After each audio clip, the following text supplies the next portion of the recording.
Bonjour à tous, si vous vous êtes retrouvés ici, c'est probablement car vous vous apprêtez d'ici peu à passer votre TOEIC sur internet. Tous les étudiants présents dans cette vidéo ont vécu l'expérience il y a quelques jours et il nous a semblé important de vous faire part de cela car nous étions très peu informés sur le sujet avant de passer l'examen. Dans un premier temps, Clément vous expliquera toutes les étapes à réaliser quelques jours avant de passer l'examen. Romane vous parlera des 30 minutes précédant le test.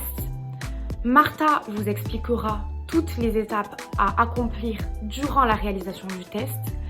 Enfin, je vous parlerai du score que vous obtiendrez à la fin du test, mais aussi de la réception de ce score et de l'officialisation de celui-ci.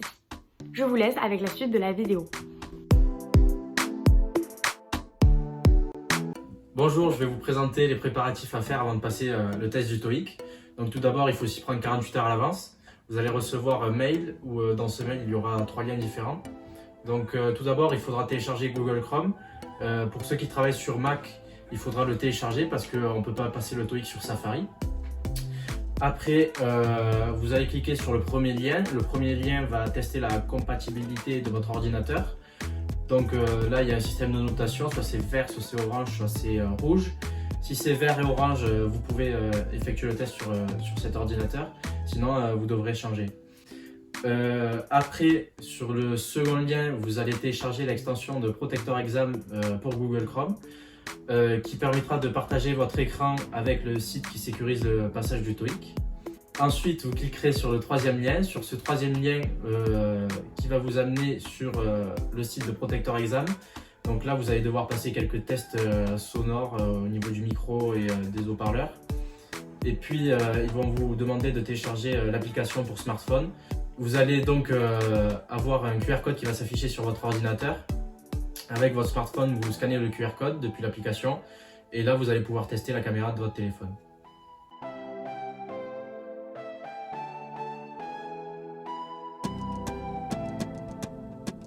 Alors le jour J, quand vous allez passer le test du TOEIC, vous allez vous connecter sur faire le test à l'heure de votre convocation. Ça va vous ouvrir la plateforme Proctor Exam que vous avez installée quelques jours avant. Et là, ça va vous demander de faire des configurations comme vous les avez déjà fait auparavant, les 3 jours avant. Ensuite, ils vont vous demander de vérifier votre identité. Et ensuite, votre ordinateur va vous demander de relier votre téléphone à la caméra de votre ordinateur. Comme vous aviez fait précédemment 3 jours avant en scannant le QR code. Une fois que votre téléphone est relié à l'ordinateur, il va vous demander de faire plusieurs sortes de vidéos. De filmer votre ordinateur, filmer le bureau, filmer la pièce, donc le plafond et sous le bureau. Si vous avez des tiroirs ou autres, filmez bien le tiroir afin qu'ils voient qu'il n'y a aucun moyen de tricher. Et ils vont vous faire une vidéo en 360 de la pièce et également une vidéo de vos oreilles et de votre visage. Après ces manipulations faites, ils vont vous demander de partager l'écran de votre ordinateur. Ensuite, vous allez être basculé sur la plateforme du TOEIC. Donc, ils vous disent que vous avez 30 minutes pour faire tout ça, mais en vrai, c'est une fourchette large. Vous pouvez totalement le faire en 10 minutes et dès que vous avez fini en fait cette configuration, vous pouvez passer directement au test du TOEIC. Une fois que vous êtes redirigé sur le test, si vous avez des problèmes, vous pourrez revenir sur la plateforme Proctor Exam et vous avez un chat où il y aura une assistance. Donc vous pourrez poser les questions et ils vous aideront à l'instant et vous ne serez pas pénalisé lors de votre test. Une fois tous les paramétrages effectués, vous pouvez commencer le test. C'est à partir de ce moment-là que le chronomètre se lance. Vous allez commencer par la partie listening, c'est une partie qui dure 45 minutes. Vous n'êtes pas du tout en autonomie, les questions défilent tout seules, plutôt rapidement. Et vous n'avez pas la possibilité à la fin de revenir sur vos réponses. Ensuite, une fois que les 45 minutes ont été écoulées, vous passez directement, donc sans pause, à la partie reading. C'est une partie qui dure donc 1h15. Là, vous êtes plus en autonomie, c'est-à-dire que vous gérez vos questions en fonction de l'avancée de votre travail. Vous faites défiler vos questions vous-même, du moment que vous respectez les 1h15. Quand vous avez fini cette partie, s'il vous reste du temps, vous avez la possibilité de revenir sur vos réponses. Pour nous faciliter la tâche, ils nous ont mis deux petites choses en place. Premièrement, sur chaque question, vous avez en bas à gauche une petite case que vous pouvez cocher. À la fin du test, ils vous présenteront toutes les cases que vous avez décidé de cocher pour les marquer, c'est une sorte de marque-page.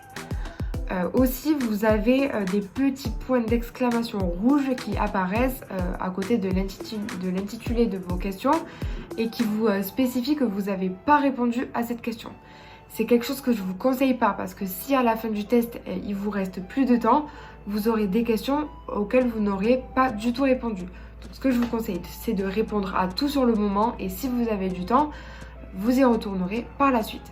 Il faudra, lorsque vous avez terminé le test, s'assurer que vous ayez bien cliqué sur « Terminer le test », sinon le test tourne encore. En passant votre TOEIC sur Internet, vous avez un avantage qui est considérable, celui d'obtenir votre score final directement à la fin de votre test. Votre score n'est pas détaillé, mais vous obtiendrez un tableau qui présente votre score obtenu dans la partie listening, dans la partie reading et enfin votre score final. Ce score est provisoire car en cas de triche ou de tentative de triche, il sera annulé et vous obtiendrez la note de 0. D'où l'importance de veiller au préalable à bien configurer votre ordinateur comme vous l'a présenté Romane précédemment. Il est aussi essentiel de veiller à ne pas déconnecter votre partage d'écran durant le test et à ce qu'il reste actif jusqu'à ce que vous ayez obtenu votre score provisoire. Une fois votre test terminé et ce score obtenu, il faudra attendre quelques jours avant que ces tests soient officiels. Pour notre part, au bout de 4 jours, notre prof référente a reçu nos résultats, ce qui les a rendus officiels et ce qui nous a permis de pouvoir les envoyer vers nos écoles. Alors finalement, on n'a pas encore les résultats, sachant qu'on l'a passé le 7 et qu'aujourd'hui on est le 13 janvier. On n'a toujours pas les résultats, c'est juste notre prof qui les a, mais elle ne peut pas encore nous les transmettre. Merci à tous d'avoir regardé la vidéo jusqu'au bout. Mettez un petit pouce si jamais elle vous aura aidé. On espère vraiment avoir répondu à vos questions. Si jamais vous en avez d'autres, vous pouvez nous les mettre en commentaire ou vous nous les posez directement sur Instagram. On essaiera d'y répondre. On espère que vous obtiendrez le score que vous voulez au test et surtout, on espère que vous irez plus confiant. On vous dit à bientôt!